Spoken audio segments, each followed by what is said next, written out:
With big names closing in on a return to action and more, this is Wrestling Hub. My name is John, and you're watching the Wrestling Report for August 8th.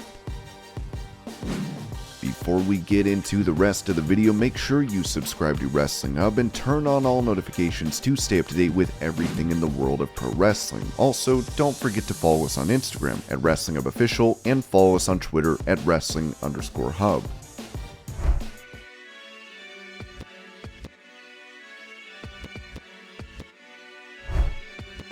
During an interview with TV Insider, US Champion Bobby Lashley was asked about potentially facing Brock Lesnar again, as he said 100%. If he stays healthy and I stay healthy, we'll get it. I want a crack at the title whether it's Brock Lesnar or Roman Reigns. Drew McIntyre does, Sheamus does, AJ Styles too. So many people want to go after that title. Brock, though, is never going to be done until he completely retires. So if he isn't done, there is still that opportunity for us.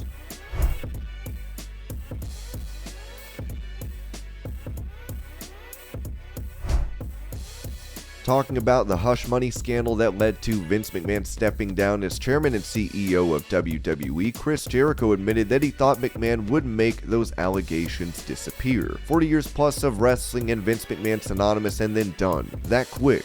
Boom. Gone. And it really did surprise me because once again, maybe because you and I live within kind of the wrestling bubbles where it's like, it's just wrestling. Nobody in the corporate world takes wrestling history. He beat the government, and he's been through the scandal, and he's been through that scandal. And this one will just go away. I was really thinking that for a while, that it was just going to be kind of a flash in the pan, and Vince would make it disappear like he did everything else.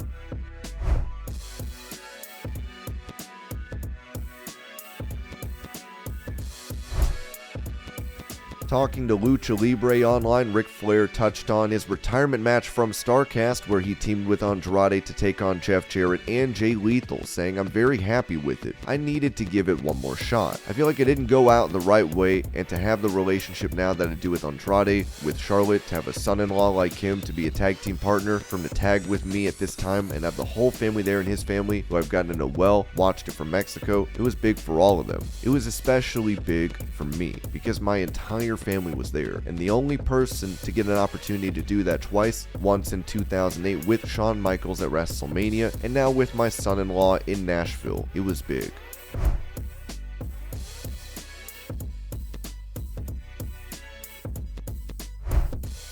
For that same interview, Lashley gave his thoughts on Logan Paul's run so far in WWE, saying he needs to learn the backstage rules. "I'm interested to see how it works. I know he puts in the work. There is a difference though. When I first came into the business, you went up and shook everyone's hand to get to know everyone. I haven't gotten the chance to know Logan that much. He has passed by a few times. I walked by and shook his hand. I don't know if he'll be a full-time person on the roster, but it would be good for him to shake a little more hands and get to know more people. For the most part, he's been doing great. The times he's gotten in there, he has picked it up so quickly. He hasn't had the opportunity to settle in though. If he settles in, I think he will do good."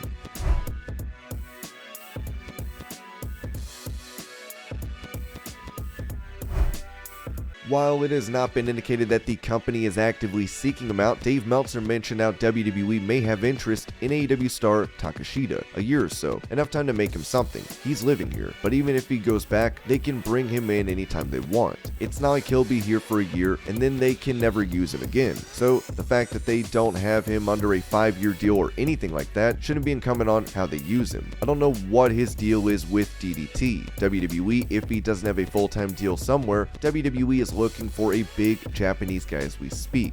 And this guy's got some size, and he's young, and he's got a good body, and he's a fantastic wrestler. So somebody there may stumble upon him and be interested, because he's exactly what they're looking for.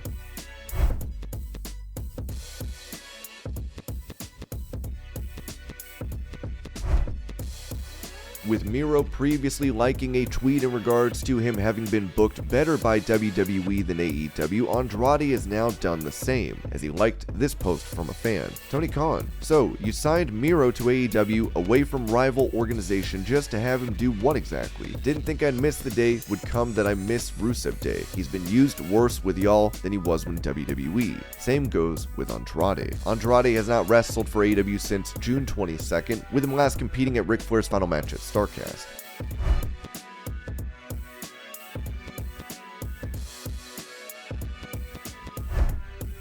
With MJF not being seen on programming since his pipe bomb promo from Dynamite in June, it's not known what is next for the star in AEW. On his Hall of Fame podcast, Booker T touched on MJF's potential in WWE. I'm wondering the status of MJF's contract in AEW right now. What is going on with MJF? We know he supposedly had 2 years left on his contract. I know some people have questioned whether he will do well in WWE, but I feel MJF is a guy who would get the rocket put on him in WWE and go straight to the top. I'm serious.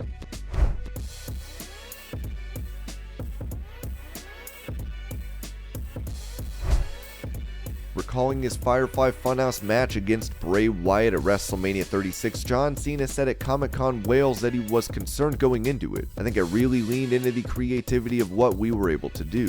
And as I get older, I kind of got to rely on those tricks more. So I really enjoyed the Firefly Funhouse match. The fact that people didn't hate, which was great, I was very nervous. I was sweating bullets on that one. They didn't hate it, and it only involved one punch. So I thought that was pretty cool to express the creative side of stories like that.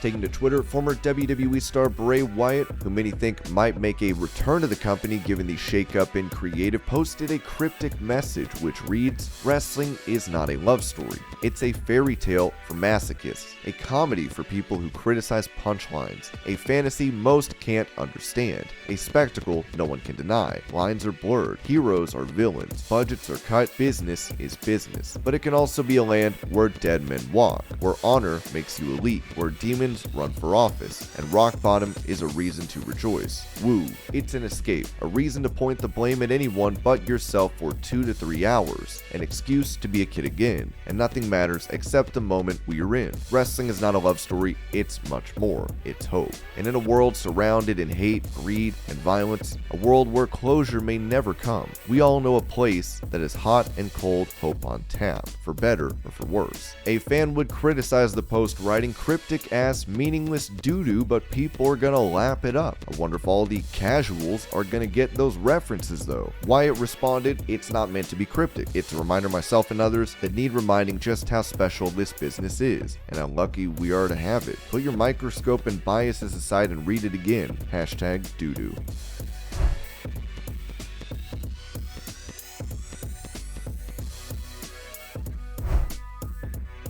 On his Gentleman Villain podcast, William Regal talked about some of the advice he has given to stars in AEW when it comes to facing criticism online, saying, "I asked somebody recently, I said, you're on AEW Dark a lot. Let me try and put this into perspective for you. It's great that you're on there because you're getting reps. Any exposure is great. It's an opportunity, but don't buy into Twitter. Worry about the producers or the people that are paying you or the older wrestlers or your peers. Find out from them. Don't worry about what people on Twitter are saying." I said, "Can you look up what the figures are for Dark?" He said 200,000. I said, "Do you get 200,000 tweets?" He said, "About 20. I said, "Do I need to say more? If you're in this job, you need to worry about getting over yourself and listening to people that can help you. I'm one of the people that will actually help you. Worry about getting the right things over and not somebody you never met."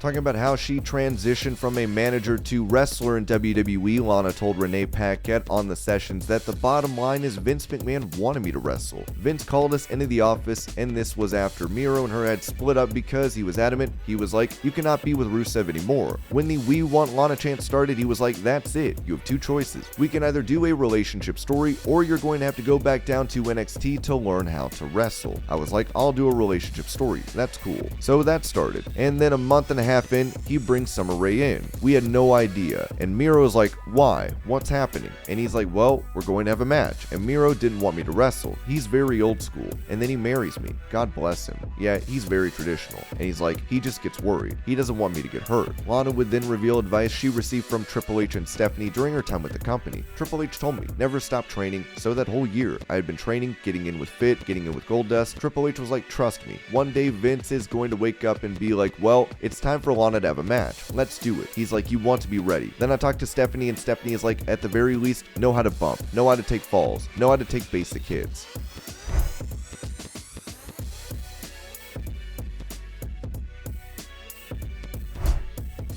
When asked how many women he has been with throughout his life, pro wrestling legend Virgil replied on the Breadstick Diary saying, "I don't know, maybe like worldwide? Probably 1,000,000. The host would then ask Virgil, "Come on, 1,000,000? Virgil replied, "Yep, you've got like how many people in the world?" The host then asked, "So you're claiming right now you're telling me your estimated number of women you had sex with is 1,000,000? When it was pointed out that this would have been more sexual encounters than Ric Flair had, Virgil simply said it could have been. One fan commented writing, "Okay, I did the math. Virgil was born April 7th, 1951. For him to have been with 1,000,000 women, that's an average of one woman every 37.5 minutes of his entire life since birth."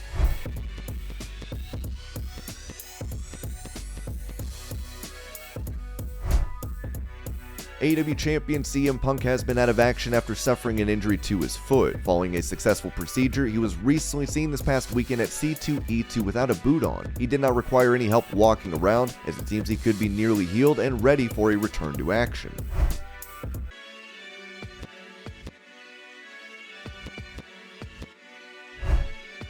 Following their walkout from WWE months ago, there have been reports that Sasha Banks and Naomi are in line to return to the company, as Dave Meltzer gave an update on Sunday night's main event. They may have already signed by now, but a week ago I was told they're back. It could be tomorrow, it could be in a couple weeks. It's whatever day they want. They are probably pacing things. You don't want to show all your cards in week 1 after Triple H taking over. You want to have something big to talk about every week for the next couple of weeks. An agreement in principle was reached over a week ago.